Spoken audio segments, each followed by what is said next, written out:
Howdy folks, it's lockdown day 8, time for a bimble.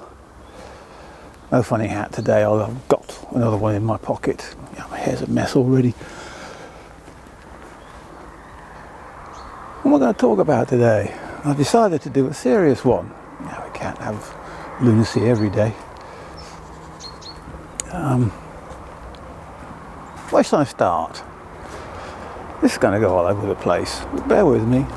It all comes together, sort of, whether it be at the end or in the middle. Yeah, just stick around. Could get long. I've got an extra battery, for my camera in my pocket. Ooh, bright light. Let's start with just telling you that my favourite subject at school and university was geography. Now, geography is the study of everything. I do mean everything. The whole. Whether it's politics, economics, regional geography, political geography, historical geography, biological geography. It's all in there. So geographers, they know everything. I don't, but geographers do. More interested in everything. So what's going on in the world in current times is all very interesting. But what is happening is the mainstream media are blocking out a lot of stuff. All they're talking about nowadays is the virus. I'm missing all the other stuff in the world. Come on. Let's have it. One story that is, I'm not going to say buried, but has not been getting the news coverage it should be, is related to oil. Price of oil has tumbled in the last few weeks. Two reasons for it. One, lack of demand. Economic activity is severely reduced all over the world. People aren't driving their cars. Factories have closed down, which is not that great demand for energy at the moment. And there's a price war going on between Saudi Arabia and Russia. Now, Saudi Arabia, if I remember correctly, was, up until recently, the world's third biggest producer of oil. USA was the first, I think Russia second. It's changed a bit recently. Saudi, I think, is now number one. And they've done it by manipulating the prices. They've gone alone. Forget OPEC, they've gone alone. Had a bit of a ding-dong with Russia, and they said, well, basically, screw you. Saudi Arabia has vast reserves of oil. Not the world's largest, I think that's Venezuela, but they're out of the picture, they're in meltdown, have been for years. Saudi Arabia can produce a barrel of oil far cheaper than Russia can, and much, much cheaper than the USA or Canada. A few weeks ago, the price of oil was about, $65 a barrel? West Texas Intermediate this morning is under $20 a barrel, and Brent crude is under $23 a barrel. So it's plummeted. We might be heading towards some cheap fuel in the UK, a pound a litre or less. Unlikely, but you never know. So what's going to happen? American oil companies are going to go out of business or shut down production because they can't compete. They're not going to be making any profit on their production. It's going to cost maybe $25 a barrel to produce one barrel, and they're only going to be selling it $23 a barrel. So, no profit. Shut down until the prices go up again. Meanwhile, Saudi Arabia is hogging the market. They've upped production, a couple of million barrels a day more. So they're going to be making money while they can. But this is short term.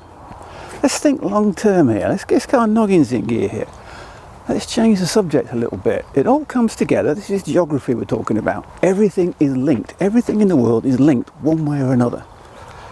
Now then, let's change to Japan and the Olympic Games, which have been postponed for a year. They're going to take place in Tokyo this summer. And to a lot of people's disappointment, it's not going to happen until next year.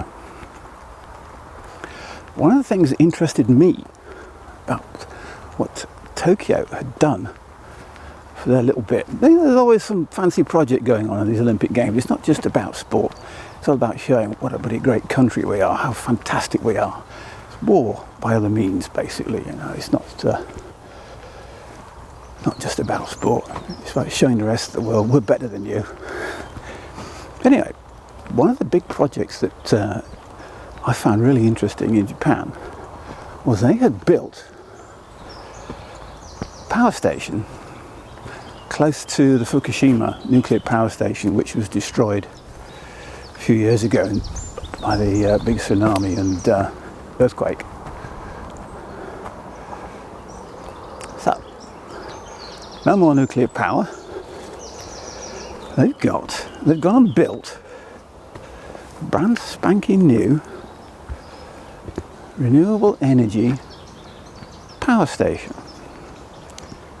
You know, they're all over the place. You've got solar power, wind turbines, you name it. No. What they've done is they've built a huge solar array and chucked a few wind turbines in as well to produce hydrogen. Power station going to be producing hydrogen. I think it's about 900 tons a year they want to do. And that's going to be used to power hydrogen fuel cell buses in Tokyo. Clean energy. Absolutely no oil, gas, or nuclear, anything like that is being used to produce this hydrogen. Now, you know, hydrogen is the most common element in the universe. There's energy all around us. There's vast amounts of it, untapped. But you know, the Japanese, smart. They haven't got any natural resources of their own. But what they do have is brain power. Lots of it. They make the most of it. They think long term, not this short term garbage we've got here in Britain, or even America, or the rest of Europe. It's long termism. They plan many, many years in advance. Because they haven't got their own natural resources, no coal, no oil. I think they've got a little bit of coal, I'm not sure. But they've got no oil. They have to import it all. And what that means is they are not controlled by big oil companies, you know, like BP or Shell, Exxon, none of that. They can go their own way. So, you know, hopefully, this is just the start. Hopefully Japan will continue to build more huge solar arrays and use hydrogen power for not just buses, but cars as well. Yeah, Japan's come a long way since 1945. Well, even since the 1860s, when they decided to leave behind all their old ways and join in the rest of the world. What did they do? It wasn't ideas of their own that they developed. British ideas, American ideas, German ideas. They went from, you know, being a medieval, pretty backward sort of place, what we would regard as quite backward. It wasn't, yeah. To, you know, a modern industrial economy in next to no time. They built a superb navy, kicked Russia's butt, and everybody else's for a while. Back in 1945, Japan was on its knees. Industrially, they've been on a war economy, war footing for quite a few years. They've been bombed back to the Stone Age. But America came in and rebuilt the place completely. Invested vast amounts of money in Japanese industry. And we all know what happened there. You know, they took over the car industry, the modern electronics industry, from scratch. Amazing what they did. But you know how they did it? Use their noggins, use their brain power. They took British ideas, American ideas, and improved on them. The ideas that we thought, this is never going to work, they took and they made better. You know, Britain used to be the world's second largest producer of automobiles, little cars. But they were rubbish, absolute rubbish. Japan took these ideas, and the motorbikes, by the way, and made them a lot better. Far more reliable, a lot more bits and pieces on them. Fabulous little cars. They took over the world. Same with their electronics industry. TVs, radios, you name it. They built it, and they were brilliant. Or am I thinking long term? None of this damn short termism. Getting the workers involved, treating them with respect, giving them jobs for life. It doesn't happen now, that's all gone. But yeah, they built a fantastic economy. They had a bit of a bubble economy in the 80s and it went pop. They've not really recovered since. But what they did was amazing. So, hopefully Japan are thinking long term now, and they're going to move away from carbon-based economy. They've got hydrogen because they can, and they will, and they want to. So why can't we? Britain has oil out in the North Sea, but it's expensive to get at. There's no profit in it. It's going to be wound down in a very short time, I think. There'll be nothing left. There's brains in Britain. Incredible engineers, some of the best engineers in the world. Let's go hydrogen. Forget electric batteries. They're no better than coal, oil, gas. Let's go hydrogen. We've got the brains. All you need is light. You don't need vast amounts of sunshine. Just light. You know, you can produce it in the winter time as well.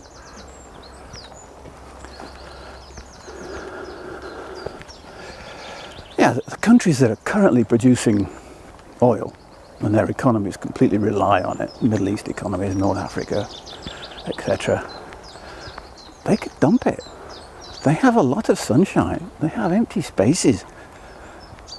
They could switch over to hydrogen and control the energy supplies like they do now.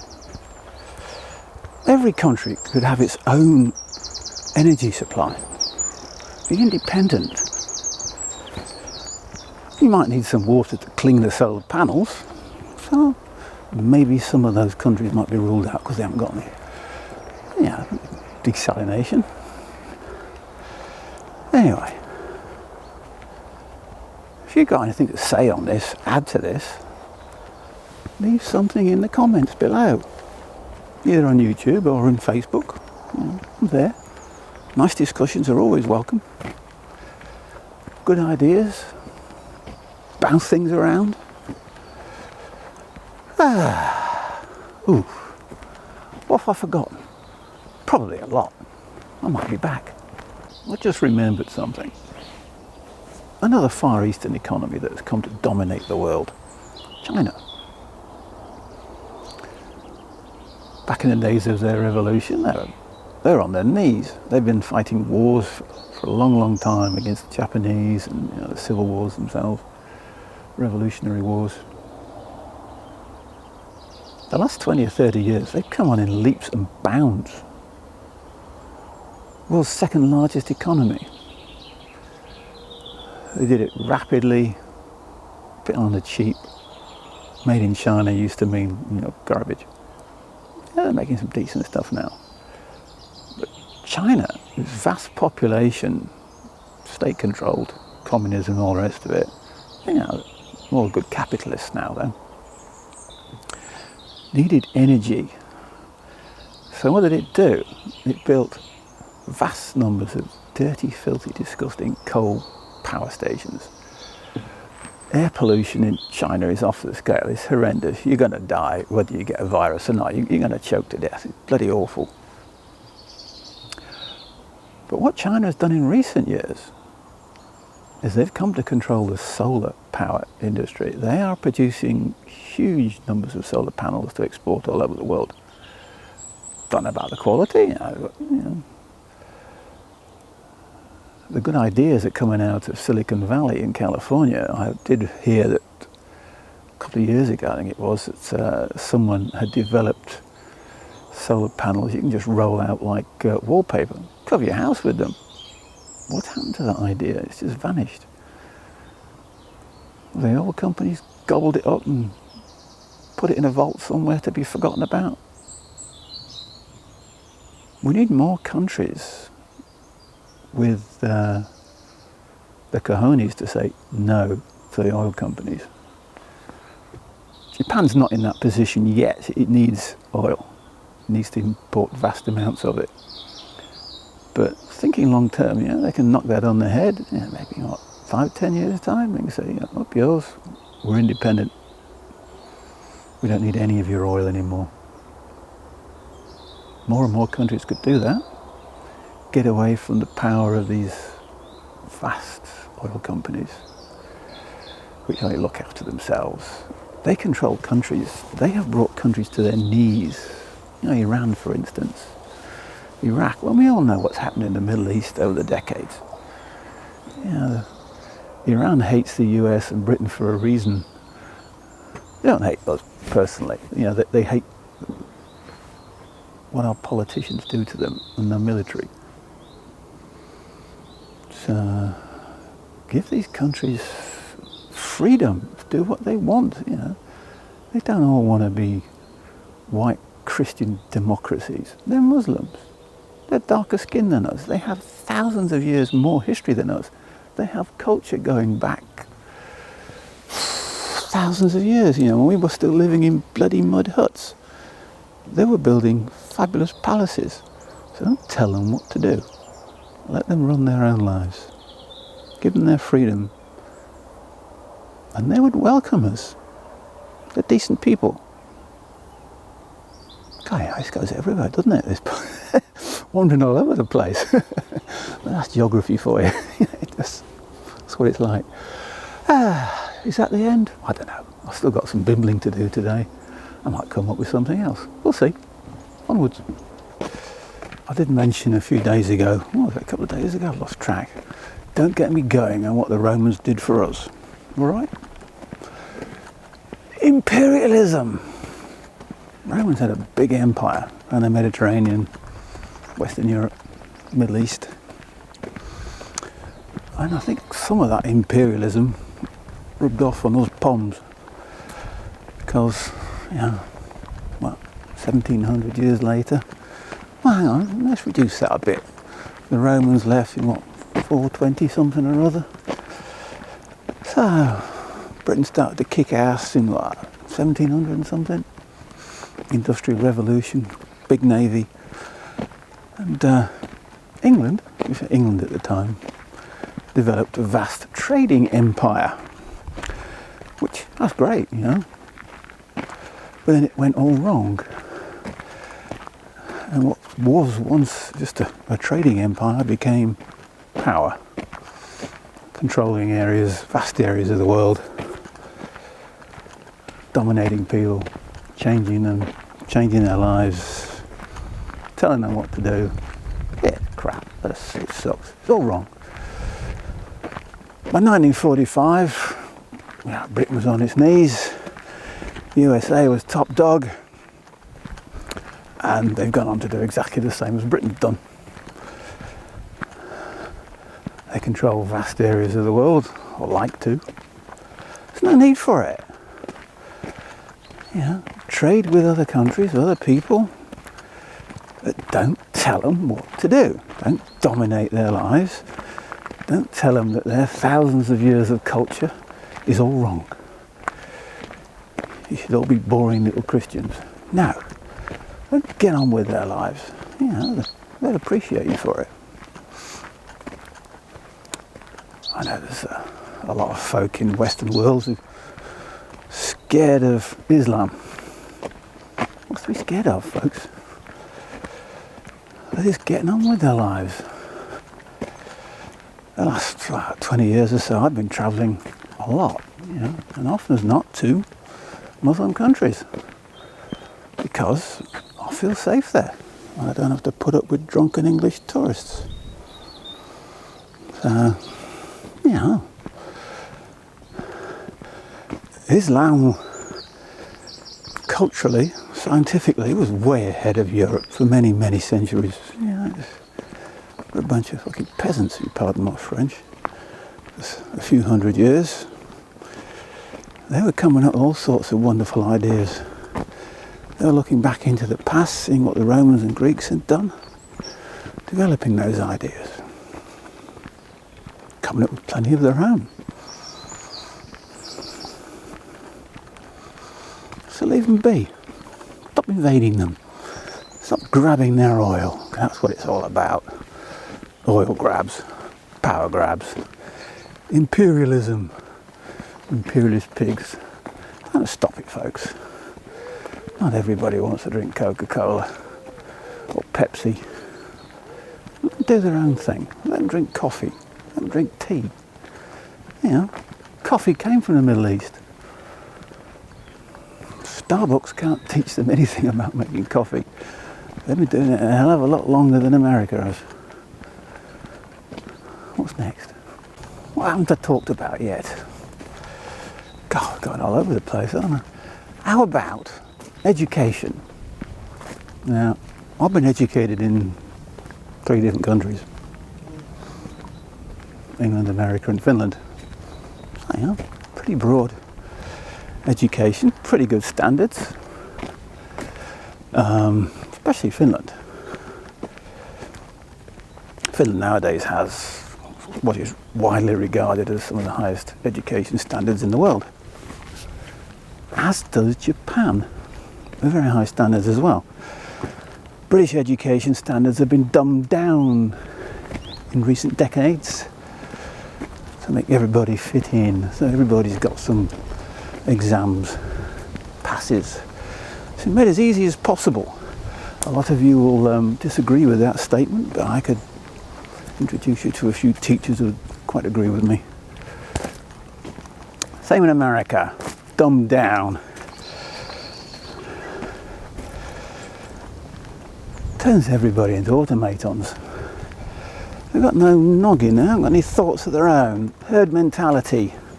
They don't agree with everybody. Wrong. Need individuals, people with their own ideas, their own thoughts. They might not necessarily be right, correct, valid. Somebody might take that idea and think, actually, you've got the kernel of a brilliant idea. I'll work on it.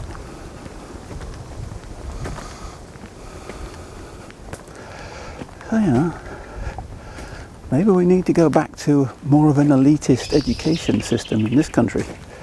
Not everybody is the same. Not everybody can be a doctor or a top-notch engineer. Filter them out. Teach people what they can cope with.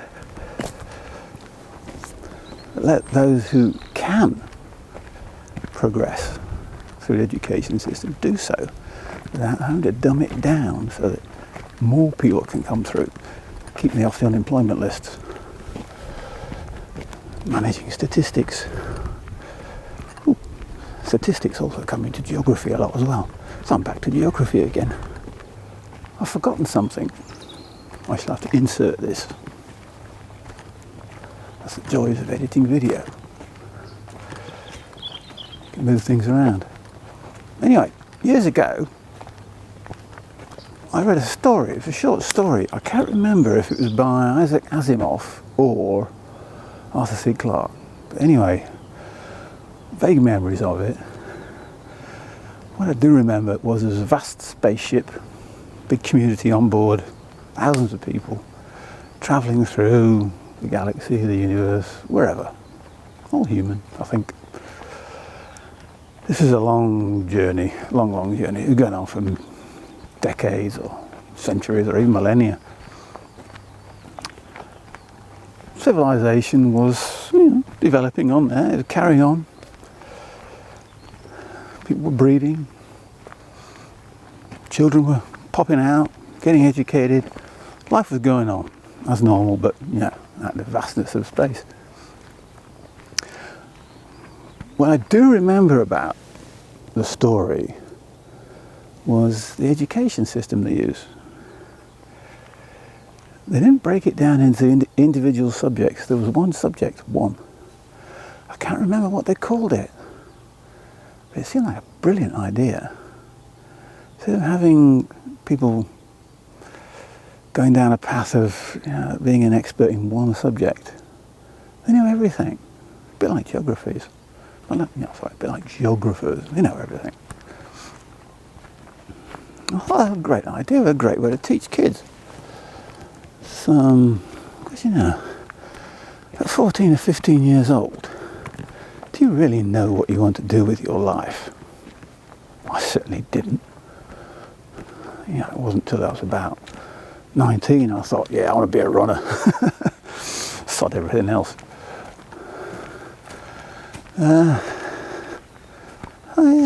If anybody remembers the name of the short story and which of the two giants wrote it and what the name of the education system was, please do tell me.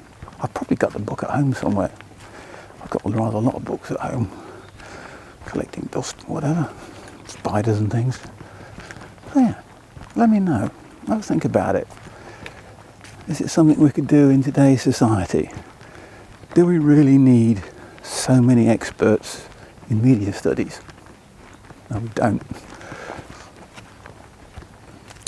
We need doctors, we need engineers, teachers,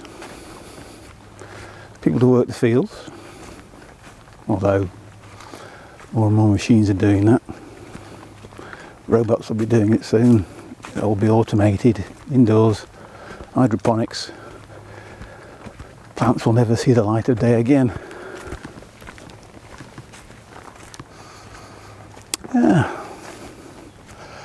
Oh, the old brain's getting lost now. Yabbering on, waffle, twaddle, twaddle. It's a good job our interfering little tosser didn't show up today. I've really gotten lost. Right, onwards. I'm really not getting very far with this walk today. I'm talking too damn much. You get on with it. But please do feel free to comment in these times when we're all bored out of our trees with nothing much to do. Well, I'm not bored. You're all bored. I'm not for a bimble every day and doing daft videos. Make a comment. They're all welcome. You might be wrong. But, feel free to do so. And I'm going to get on with this walk. Catch up with you again some other time. Thanks for watching. Salute. That's Roman. Latin. See? Geographical history. Or is it historical geography? One or the other. See ya.